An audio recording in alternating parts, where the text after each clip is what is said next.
Ladies and gentlemen, boys and girls, welcome. Sports Unplugged. I am your host, the Destin Legend, Leon Rogers. Right in front of me, the man that pushes the buttons and make everything happen. Big Man, what up, bro? What up, man? Make sure you follow us at Sports Unplugged on Twitter, at Leon Rogers on Twitter, at Big Man on Twitter, and then go subscribe to the YouTube channel Sports Unplugged. For those dummies, that's SportsUnplugged. Good job. Good job. That's what I do, man. We're back. Got a lot to talk about. A lot to pull out the closet. I think really you probably should have started off with Eminem's "I'm Sorry, Mama, Cleaning Out My Closet." Probably been a fitting way to start You're right. this show. Let's get right into it. Let's not cut to the chase. The first active duty professional player came out the closet this weekend in the NBA over the past weekend. Jason Collins, now a free agent, but I think his last team was what, Boston? Washington, the Wizards. He's now a free agent. He came out the closet, says, "I'm gay, been gay for a while, but now it's time to come out." Well, of course, as you know, people have reactions to this. Yeah, man, there's been some backlash, man. Some people have. Well, first, let's talk about the people that came out supporting them. Damn near, like all the superstars that are active in the league. That were made to do that by the NBA. I'm just going to go on here and say that right now. Tweet something nice. Tweet something nice, Brian. But Brian said he wasn't tweeting during the playoffs, so he avoided it. Mm-hmm. Kobe, say something nice. Durant, say something nice. Go ahead, say something nice. Because at the end of the day, they won't say it out loud. They have to be politically correct. They're probably like, who cares? It's Jason Collins. He averaged 3.6 points and 3 rebounds for his career. Last season he averaged 1.9 points or something like that and 2 rebounds for the season.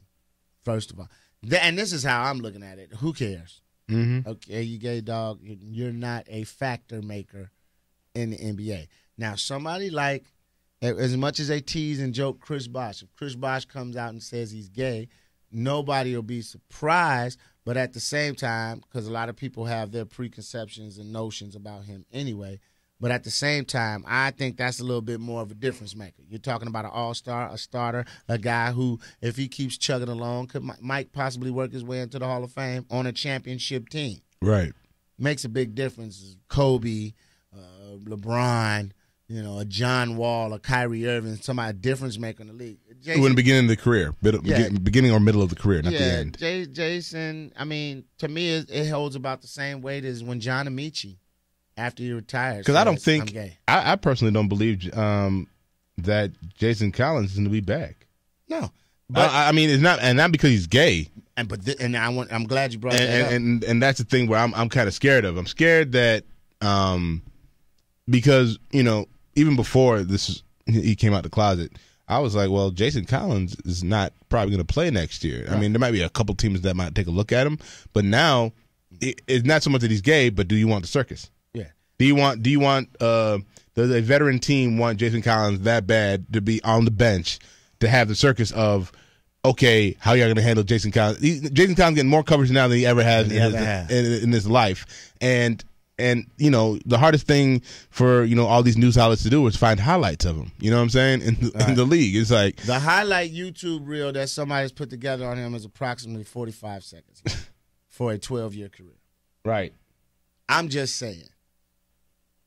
For a 12-year career, 45 seconds long. Here's my thing. If he doesn't get picked up by a team, man, it's going to be because he's gay. I don't care what. I don't know the people who get upset, and this is the problem that I have with the alternative lifestyle community. Sometimes they cry bully all the time. Right. People are homophobic, mm-hmm. but when do they become bullies? Because I feel right now this is a situation mm-hmm. that they're going to take. Mm-hmm. If he does not get put on a team, you'll have all of the leaders of the gay and lesbian community saying, well, he's not being given a chance because he's gay. No, he's not being given a chance because he's terrible. Right. It's done. He was a second to third string center at best in the prime of his career. He was brought in to give fouls and play defense. Mm-hmm. He averaged 3 points for his career. 1 point last year. His highest scoring game ever is 20. Somebody like Kobe Bryant says, I won't even come back and play basketball if all I'm going to average is 20 points. Yeah, like I said, I just don't see a team out there taking a chance and reaching. No, because there's no need for him. You know what I'm saying? Like, you know, when you do get, I think they're saying on ESPN, like, you know, that he's a serviceable big man, or like a big man that you have, like how we use Nazi Muhammad every once in a blue moon for the Bulls. He comes out and plays. That's how Jason Collins would be. You know, somebody gets hurt, he comes in and fills that position.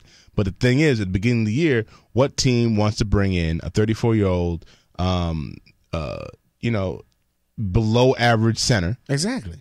You know what I'm saying? That, again, great for great. I heard, you know, great teammate, great locker room guy. That's great. You know what I'm saying? But why do you bring that guy in who's only a locker room guy that's going to bring just a distraction to the team? You're not going to do that. Now, I'm not going to say that he's going to go the full season without being on a team. I believe he'll get on a team because of injuries. Somebody might pick him up that way. But again, do you want to do that and bring the distraction of that in the middle of your season? So, I mean, it's a lot of factors into it. I just think he's done in the league. So I'm still looking for the first active gay person to play. Exactly. I'm looking for the first active gay person to get some minutes. Who's a difference maker? Who's somebody where you be like, okay, wow, this is crazy. But see, at the end of the day, it's 2013. I honestly don't give a damn. That's my thing. I could care less. But I think it's a lot of people that don't care. That doesn't bother me. I understand it's the first one. That's why this is news. The problem that I have, and I'm going to continue to have, and I might catch a lot of flack for it, is that I shouldn't have. Listen, I, as a African-American male, any male, or a human being, should not be forced into having to give this guy kudos because he came out of the closet. Listen, Barack Obama, not too long ago, wasn't for a gay marriage. You know, that first term, he didn't agree with it. Came back the second term, needed votes. All right, it's okay. He called Jason Collins to commend him on coming out. We just had a bombing in Massachusetts. This has wiped all that. Nobody's even talking about that anymore. We're talking about a 34-year-old third-string center who averaged 3 points per game. 7-footer. Coming out of the closet. Yeah. Brother has really had no comment on the issue. Right. Nobody cares. But yet and still, if you say, I don't care, or I don't think it's a big deal, or that's not right, you're a hater. You're a homophobe. Chris Broussard, I don't agree with everything Chris Broussard says. Sometimes I think he misses the mark on a lot of things. But that's my personal opinion. Chris Broussard went on TV and said, listen, in my personal opinion, he put the onus on himself. This is how I feel. You cannot have an open sexual relationship, physical relationship with a man and claim that you're a Christian. He said, this is the problem I have with Jason Collins. He said, you as a man can't have an open heterosexual relationship with a woman physically before marriage and call yourself a Christian. So he said, you're rebelling against God. People destroyed him. He's homophobic. He's like, no, he's not. He has an opinion on something that's stated in the Bible. And if you're living that Christian lifestyle, it is what it is. Mike Wallace, destroyed for his comment. And his comments, he just said, I don't get it. I don't understand why he would be gay. Why doesn't he like girls? Right. Then he has a fiance, so they were engaged for 8 years, and she didn't know. Newsflash, people. Once again, this is my personal opinion. She was his beard, and he paid her to be quiet. You don't date anybody. I don't think you got 8 years. Hey, he said he's just coming out at age 33. He said he's been in the closet for 33 years. I don't even think he's had a gay relationship or anything like that. So he might be able to pull it off. He's just been coming out saying he's openly gay, or he was struggling with his feelings for 33 years. I think he's just now admitting that he's gay at 33 years old. Like his family, everybody's just finding out recently. So let me ask you a question. So I'm just saying, by you saying that he's just coming out saying he's admitting that he's gay, that's just admitting that you're gay. That doesn't mean he couldn't have dabbled and messed Well, with men. I'm saying I don't know. He might have had feelings or weird feelings. He probably acted on some of them feelings, but we don't you know. still have to accept that and say that you're gay. That's like saying if you have a gambling problem, I could be losing thousands of dollars every week. But what I'm saying is I wouldn't be surprised if he did hide it from her. You know what I'm saying? That one I find kind of tough. I don't think no women's that stupid. Or and you just don't want to believe it. It's just like when you got the boyfriend that's cheating on you. You know the boyfriend's cheating on you. You don't want him to be cheating on you. So you're thinking about, but that's neither here nor there. I just hate how you can't disagree or have a comment or be outspoken on how you feel about same-sex relationships. You're heralded if you say you're for it and it's cool. I don't care. Like, personally, if live your life. Gay men and gay women want to get married, cool, because I want you to have to go through the same bullshit I have to go through when I get divorced. I want you to feel my pain. I swear to God, like I want Twine and James to be upset at each other when they're in divorce court and Twine getting everything. Okay? I want you to feel the same way. I want it to happen to you. You know? Why should you get to sharing everything else as a couple, but you don't get to sharing that BS when it comes down the pipeline? Child support, the whole nine. Y'all adopt a child? Great. Child support. Pay it like everybody else. Right. You know? But that's something you don't have to go through when you're just two gay men. Fine. I care nothing less about that. And I don't care if you're gay and you're on the court. Jerry Sloan said it best. They was like, well, Dennis Rodman, isn't he much of a distraction? I don't care what Dennis Rodman does. As long as he goes out and get me 15 to 20 rebounds a night, he can come to practice in a dress if he wants to. And that's how I feel about basketball, because I don't watch you to be a role model or blueprint for my life. I watch you because you dunk on people and you shoot threes. When Michael Jordan could come out and say he was gay tomorrow, I hope they reissue all his shoes in pink because I will buy it. See, here's my thing. That's don't change nothing about the way I feel about MJ. Right. Here's my thing, man. Not Mike, not Jerry. Matter of fact, congratulations, Mike, on being married. Getting married. But I'm just saying. Right. LeBron James could be like, hey, man, I'm gay. Yeah, Bron, them new 10s is live. I need them. Do a pink and lime green colorway. All right, let's get it, girl. Let's do it. My thing is this. I don't think anybody cares about your sexual preference unless if you're producing. No one cares. You know what I'm saying? Are you going to hear some things from fans of opposing teams? Yeah.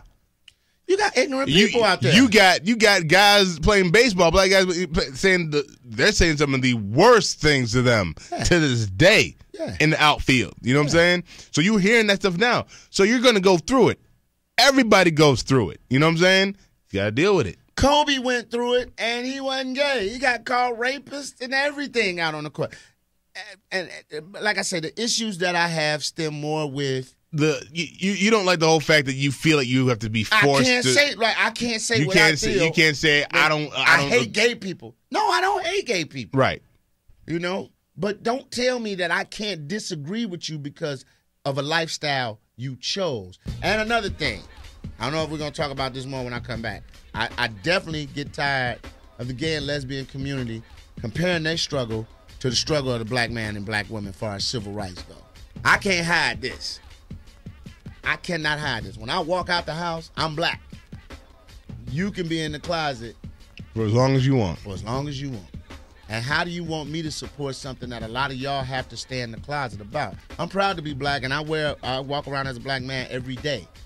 But for you to say you're in the closet as being gay, to me, I look at it as, well, you're not proud of who you are.